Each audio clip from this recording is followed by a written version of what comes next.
Today we have a customer's Nintendo Switch system and it's not charging. And as you can see, I've got it plugged in and there's just nothing happening on here. But watch what happens.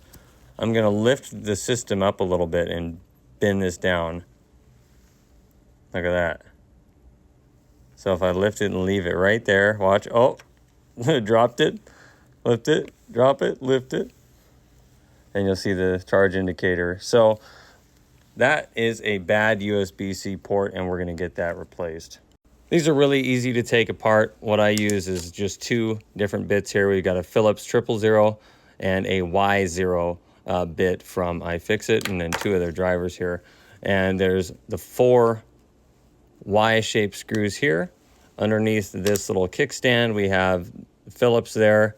You only need to take out the middle Phillips on each side here to release the back plate, and then a Phillips on the top, and then 2 here on the bottom, and then this will just come right off.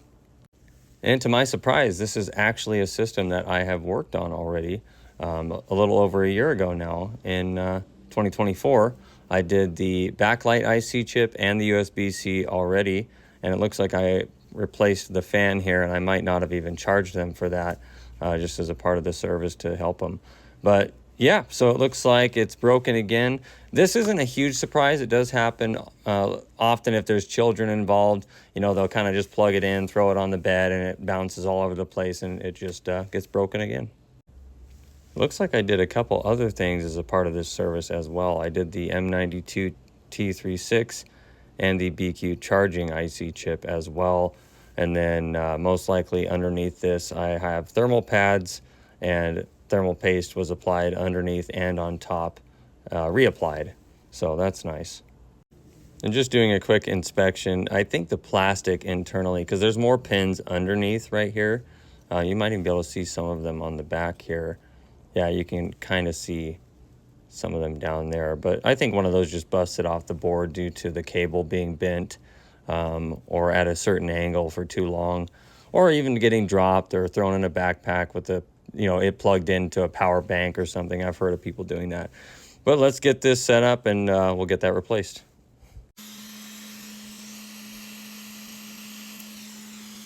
Now that the port is removed, I'm going to add some leaded solder, get all this tinned up again and looking a lot better, and then we'll get the new port put on.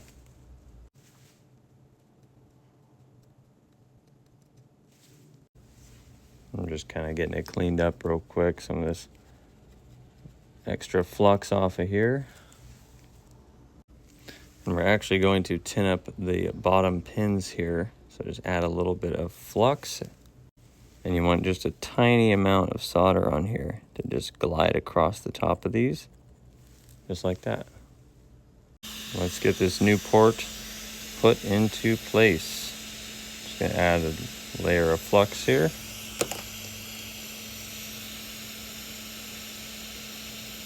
Wait for the solder to melt. And we'll drop it in place and move pretty quickly. Just gotta watch the solder and it'll let you know when it's ready to go. Almost. Right about there. Go ahead and just drop it into place and push down. Kind of swivel back and forth a few times to get that solder to flow through. And right there, just hold. And we'll sit here for, I don't know, probably like 5 to 10 seconds, then release. Now we're just gonna check it out, make sure everything looks flush and flat. Looks very good. And we'll get the solder taken care of on these bottom pieces. I'm just gonna flow a little bit more solder through the bottom real quick, make those anchors nice and tight.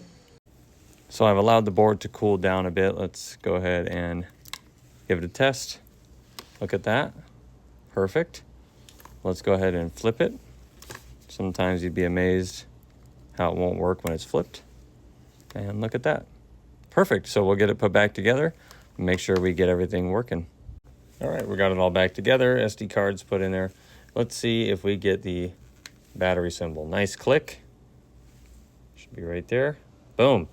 So that means everything's charging. I'll come back in just a minute and we'll check the touch screen and everything else.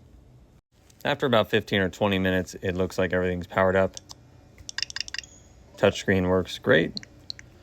Perfect. So we have a functional system, everybody. I'm going to go through, test all functionalities, the SD card, the Wi-Fi, make sure the cartridge port is reading, test the rails, and then we'll get this back to the customer. Thanks for watching, guys. Until the next video.